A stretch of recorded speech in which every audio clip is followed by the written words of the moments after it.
Baik, Assalamualaikum warahmatullahi wabarakatuh. Perkenalkan, nama Bapak Muhammad Nur Rahman, bisa dipanggil Pak Nanang. Bapak adalah mahasiswa pendidikan IPA angkatan 2017. Di sini Bapak akan mengajar IPA terpadu. Sebelum kita lanjut ke materi, mungkin alangkah baiknya kita melakukan seperti ini dulu. Lakukan seperti ini dulu, kemudian semakin cepat gerakan, maka ada sesuatu yang kita rasakan. Apa itu? Ya, rasa hangat. Terus, apa yang menyebabkan tangan kita hangat?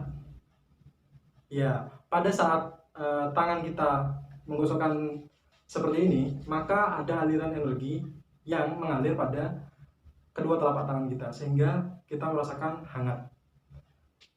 Terus, apa kaitannya dengan materi yang akan kita pelajari? Materi yang akan kita pelajari adalah konsep kalor dan perpindahannya. Pada pembelajaran kali ini, diharapkan kalian bisa memahami tentang pengertian kalor dan dampaknya terhadap kehidupan sehari-hari. Dan yang kedua, kalian bisa mencontohkan apa saja dampak dari aliran kalor. Dan yang terakhir adalah kalian dapat mengidentifikasi jenis-jenis dari perpindahan kalor. Kita lihat video yang satu ini. Minyaknya kan, ini kesirin minyak. Minyak, sama apa kita karena? Kapon ini as saja. Dicocok nih, tiga sini kan. Oh, berarti 2 sendok gitu. Oke. Terus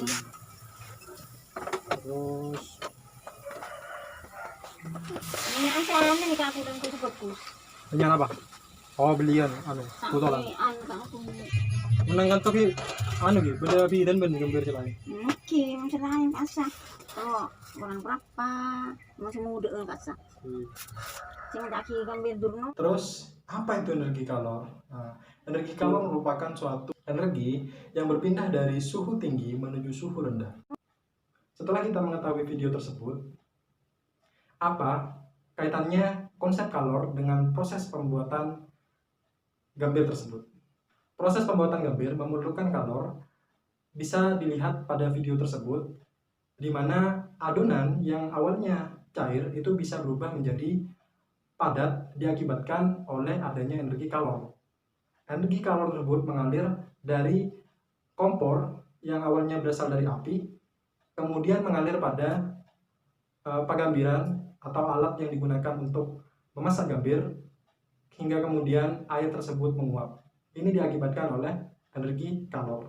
Pada video tersebut, kita bisa ketahui dampak dari adanya kalor. Dampak dari adanya kalor itu ada dua. Yang pertama, menaikkan suhu benda, dan yang kedua adalah mengubah wujud benda. Yang pertama, kalor bisa menaikkan suhu benda itu diakibatkan oleh adanya perubahan suhu, atau bisa dikatakan sebagai kenaikan suhu.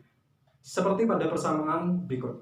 Pada persamaan tersebut, kita bisa ketahui bahwa kalor itu sebanding dengan massa, kalor jenis, dan perubahan suhu, di mana kalor yang mengalir atau dilepaskan itu sama besarnya dengan perubahan suhu yang terjadi pada proses pembuatan gambir.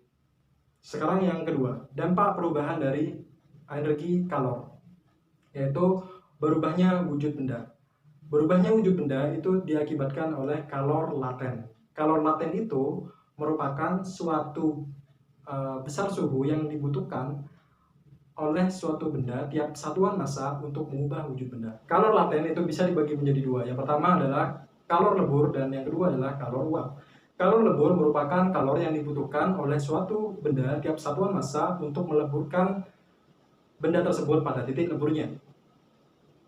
Pada persamaan berikut, ada persamaan di mana Q sama dengan massa dikali dengan kalor lebur, di mana kalor yang dilepas atau dikeluarkan itu sama dengan besar massa dikalikan dengan kalor lebur. Artinya, besar massa dan kalor lebur itu berbanding lurus dengan energi kalor yang dibutuhkan atau dilepaskan.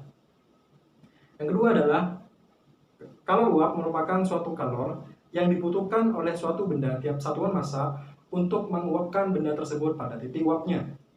Pada persamaan tersebut terlihat bahwa kalor yang dilepas itu sama dengan massa dikalikan dengan kalor uap.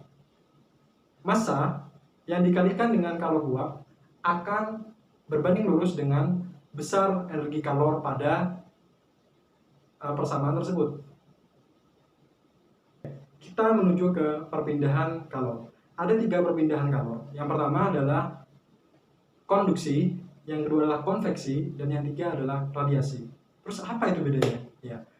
Konduksi merupakan suatu perpindahan kalor dari suatu zat di mana partikel zat tersebut tidak ikut bergerak.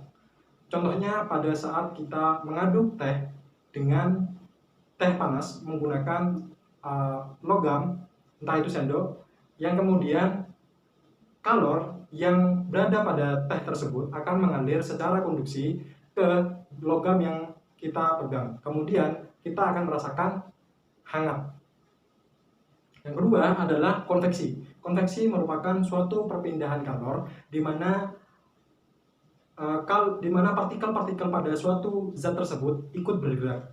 Contohnya pada saat kita meleburkan air atau merebus air. Air yang kita rebus ketika menuju titik didihnya, maka air tersebut akan bergerak seperti pada video tersebut. Pada video tersebut itu terjadi proses pemanasan atau di mana air itu berada di titik didihnya, sehingga air tersebut bergerak untuk menyamakan besar suhu antar partikel air tersebut. Terus yang ketiga adalah radiasi. Radiasi merupakan suatu perpindahan kalor di mana pada perpindahannya itu tidak membutuhkan suatu perantara. Contohnya pada saat kita menjemur pakaian kita. Pada saat kita menjemur pakaian kita kemudian kering, maka ada sesuatu yang bekerja, di mana energi panas yang dikeluarkan oleh cahaya matahari akan bergerak menuju ke bumi tanpa perantara apapun, sehingga kita yang di bumi akan merasakan panas dari matahari tersebut. Pada baju yang kita jemur, lama-kelamaan akan kering diakibatkan oleh aliran dari energi kalor yang bekerja di bumi mengalir melalui matahari ke bumi, seperti itu. Ketiga perpindahan tersebut bisa kita lihat pada saat proses pembuatan gambir. Proses pembuatan gambir tersebut terjadi 3 perpindahan. Yang pertama adalah konduksi, di mana api yang bertindak sebagai sumber energi kalor akan mengalir ke pagambiran secara konduksi, di mana permukaan pagambiran tersebut akan mengalirkan kalor menuju ke gagang. Maka disitulah terjadi proses perpindahan kalor secara konduksi. Yang kedua, konveksi. Konveksi merupakan perpindahan kalor dengan gerakan partikelnya, di mana kalor tersebut yang awalnya berpindah dari api ke pagambiran kemudian berpindah ke adonan gambir yang tadinya cair. Adonan gambir yang tadinya cair dia akan dialiri kalor secara konveksi kemudian bergerak. Pergerakan tersebut inilah yang kemudian dikategorikan sebagai perpindahan kalor secara konveksi. Sehingga pada saat adonan tersebut bergerak, maka permukaan adonan tersebut akan mengikuti permukaan dari pagambiran atau alat yang disebut dengan alat yang digunakan untuk memasak gambir. Dan terakhir adalah radiasi. Radiasi tersebut terjadi dari orang yang memasak gambir dengan api yang berada pada kompor tersebut.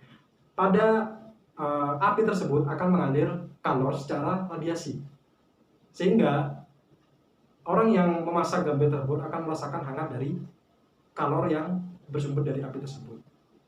Oke, itulah yang bisa kita ketahui dari konsep kalor dan perpindahannya. Baik, untuk memahami materi yang telah kita pelajari, alangkah baiknya kita melakukan latihan. Berapakah besar kalor yang dibutuhkan untuk menaikkan suhu air jika masanya 2 kg dan kalor jenisnya sebesar 1 derajat Kelvin jika dipanaskan dari suhu awal 298 derajat Kelvin dan suhu akhir 373 derajat Kelvin. Oke, bisa kita bayangkan hasilnya.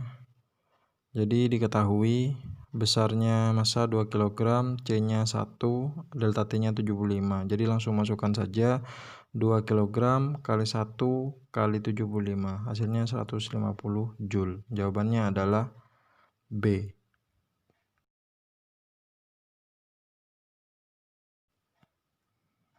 Sekarang yang nomor 2, jika diketahui besar massa suatu air 2 kg dan besar kalori yang mengalir adalah 30 kJ, berapakah besar kalori lebur benda tersebut? Ingat, 30 kJ harus dikonversi. Jadi diketahuinya adalah massanya sebesar 2 kg dan kalornya 30 kJ atau 30.000 Joule. Sehingga yang ditanya adalah L atau kalori leburnya, sehingga jawabannya adalah Q sama dengan M kali L, maka L sama dengan Q per M. Artinya 30.000 dibagi dengan 2 kg sama dengan 15.000 Joule. Jadi jawaban yang benar adalah C. Sekarang yang nomor 3. Andi memanaskan batang logam menggunakan api. Kemudian setelah beberapa saat Andi berhenti dikarenakan tangannya merasakan panas. Jika dikaitkan dengan konsep kalor, jenis perpindahan apakah yang terjadi pada peristiwa tersebut? Oke, jika kita visualisasikan akan seperti ini. Nah, maka di situ ada perpindahan kalor tapi tidak ada perpindahan partikel melalui suatu perantara. Maka jawabannya adalah C, konduksi.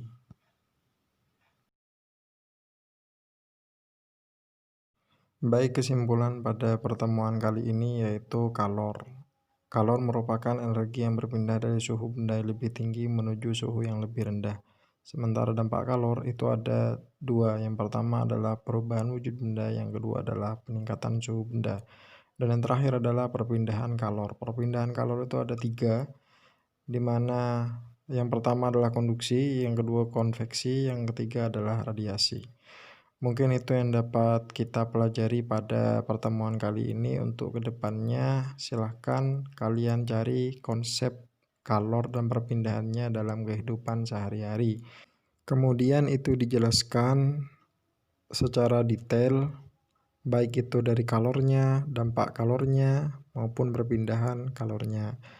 Baik, Bapak cukupkan. Wassalamualaikum warahmatullahi wabarakatuh.